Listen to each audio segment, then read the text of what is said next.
심야의 화랑에 오신 걸 환영합니다. 여기 깊은 사연과 원한이 깃든 그림들을 소개할까 하는데요. 첫 번째 그림의 제목은 바로 묘지. 함께 보시겠습니다. 쓸쓸해 보이는 거대한 저택. 근처엔 가족 묘지도 있었죠. 30년간 이곳을 관리해온 집사는 이 노인을 충실히 모셔왔습니다. All you need, Mr. Hendricks? 오래 그려왔던 그림.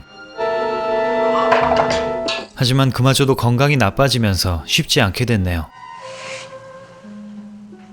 그렇게 식사를 치우려던 집사는 이 집안 망나니 조카와 마주합니다. Not so good today. Boy, that is wasteful portafoy. And he also pays. 얼마 전 갑자기 나타난 이자는 No, there was an nephew. 뭔가 꿍꿍이가 있는 듯했죠. Portafoy. When did my uncle? 묘지를 그린 작품에 관심을 보이는 조카. His last stroke, sir. What other interests did he have besides It's been his only pleasure, sir. as of today? 아무래도 삼촌의 죽음을 기대하는 듯한 눈치였죠. Am I not? Swine, sir. You just get that right out of your system. Because as of the day I 역시나 one. 재산 상속을 노리는 듯합니다.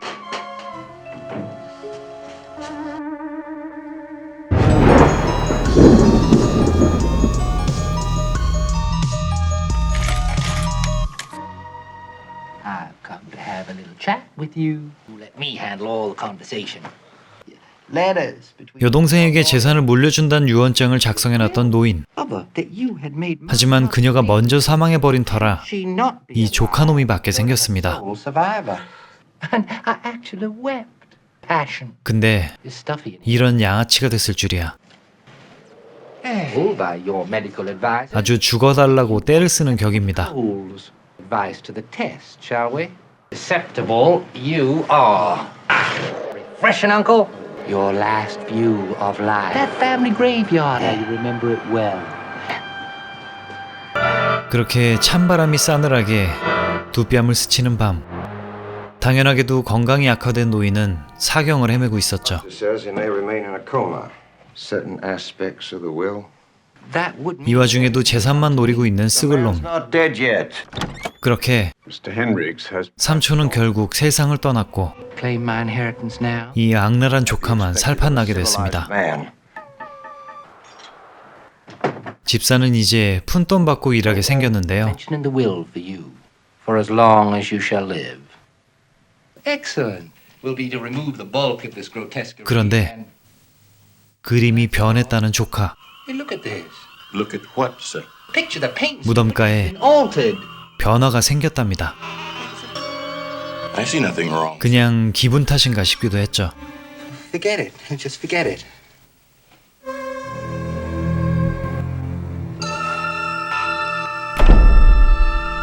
얼마 후 예정대로 땅에 묻힌 삼촌과 흥청망청 히히덕대는 쓰레기 조카를 한심하게 보는 집사. Osmond Portafoy. Sir, I thought I'd lock up and retire. All over your arm, finding an incorrect balance. 그런데 이번엔 관이 드러난 그림. 착각이 아니었던 겁니다. Casket in that painting now. That was not there before. 무덤을 직접 확인하러 가보는데요. 그림과는 달리 멀쩡한 무덤. What's happening? 이 깨림직한 그림을 태워버려야겠습니다. 그렇게 원인을 제거해 후련한 조카. 그런데 또다시 그림이 바뀌었습니다. 도무지 이해할 수 없는 일이었죠. Tea, sir. Did you look at the painting like I told you? It's hanging there as usual. Usual. 다시 나가보니 처음 그대로가 된 그림. Watched it bubble and crinkle up. 이젠 뭐가 뭔지 알 수가 없게 돼버렸달까?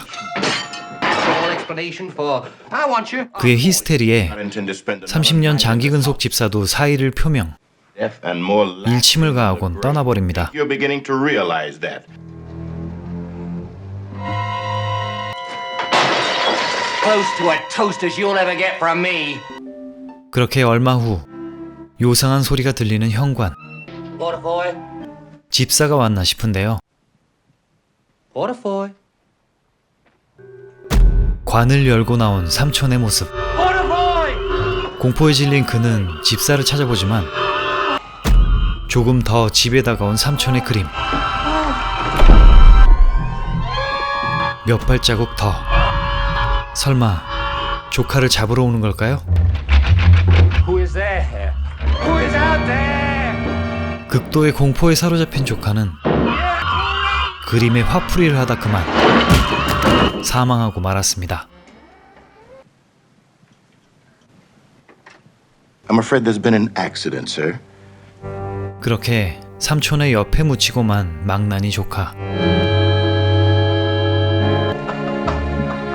그런데 I think a lot 이건 모두 집사가 꾸민 일이었습니다. really have. Painting. 한 화가를 섭외해서 가짜 그림들로 조카를 속인 거였죠. Temporary inconvenience. Surviving family. 결국 유언의 조항대로 유산을 갖게 된 집사. Family retainer to be a place of cheer. Good night, Paul. 충실해 보이던 그의 검은 속내는 Portafoy. 노인도 몰랐겠죠. Mr. Hendricks, rest easy. 그런데 이번엔 실시간으로 바뀌기 시작한 그림. Back to Amy. Back to Amy. Back into the ground where you belong. 성큼성큼 다가오고 있는 죽은 조카. 그렇게 결국 문이 열렸습니다. 1969년작 TV 시리즈 심야의 화랑 첫 번째 에피소드였습니다. 나이트 갤러리가 원래 제목인데요. 이 시리즈는 한 번에 두세 가지의 에피소드를 방영했습니다. 사회자가 간략한 설명과 함께 그림을 보여주며 이야기를 진행시키는 게 특징이었죠. 일본엔 기묘한 이야기, 우리나라엔 토요 미스테리 극장이 비스무리한 느낌입니다. 심야의 화랑 진행자의 이름은 바로 로드 설링, 미스테리 TV 시리즈 환상특급의 각본가이기도 했습니다. 우리가 잘 아는 80년대 시리즈 말고 원조 흑백 시리즈 얘기죠. 로드 설링은 원조 환상특급 시리즈 막바지에 판타지보다 호러 공포 장르를 본격적으로 다루고 싶어 했습니다. 하지만 제작사에선 여러가지 이유로 만류했고 그렇게 따로 나와서 만든 시리즈가 바로 이 심야의 화랑. 공포스러운 얘기를 본격적으로 다뤄보고자 만들었지만 73년까지 약 5년간 방영되면서 초심과는 달리 다양한 장르의 에피소드들이 만들어졌습니다. 그 얘기들은 차근차근 다뤄보도록 할게요. 오늘의 에피소드 묘지. 탐욕스런 조카가 재산을 노리고 삼촌에게 몹쓸 짓을 행했죠. 하지만 그보다 한 수 위였던 집사. 그림을 활용한 치밀한 가스라이팅으로 직접 물리적인 힘을 가하지 않고도 목표를 사망케 만들었습니다. 극중에 표현되진 않았지만 아주 정성이 깃든 행위란 걸 알 수 있죠. 조카의 행동을 살피며 눈치를 보다가 안 걸릴 것 같을 때 몰래 살금살금 와서 순서에 맞게 그림을 바꿔놓길 반복하는 집사. 나쁜 짓도 참 부지런해야 할 수 있겠다 싶었습니다. 오늘 에피소드의 감독은 보리스 세걸. 대표작으로는 지상 최후의 사나이, 윌 스미스 나는 전설이다와 원작 소설이 같은 오메가맨의 감독입니다. 이것도 언제 한번 꼭 다뤄봐야겠죠. 오늘 에피소드에 못돼 처먹은 조카 제레미 역의 배우는 로디 맥도웰. 그의 대표작은 혹성 탈출 시리즈 코넬리우스 역할이었습니다. 원숭이 분장을 했음에도 불구하고 많은 이들에게 호평을 받았다고 하네요. 우리 채널에서 다뤘던 그의 영화는 후라이트 나이트, 한물간 호러 TV쇼의 진행자 피터 빈센트 역을 맡았었죠. 오늘은 그의 젊은 시절을 볼 수 있었습니다. 후대의 호러 TV 프로그램에 많은 영향을 미친 심야의 화랑. 오늘도 봐주셔서 감사해요. 다음 주에는 한 유명 감독님이 맡았던 에피소드를 들고 오겠습니다. 안녕.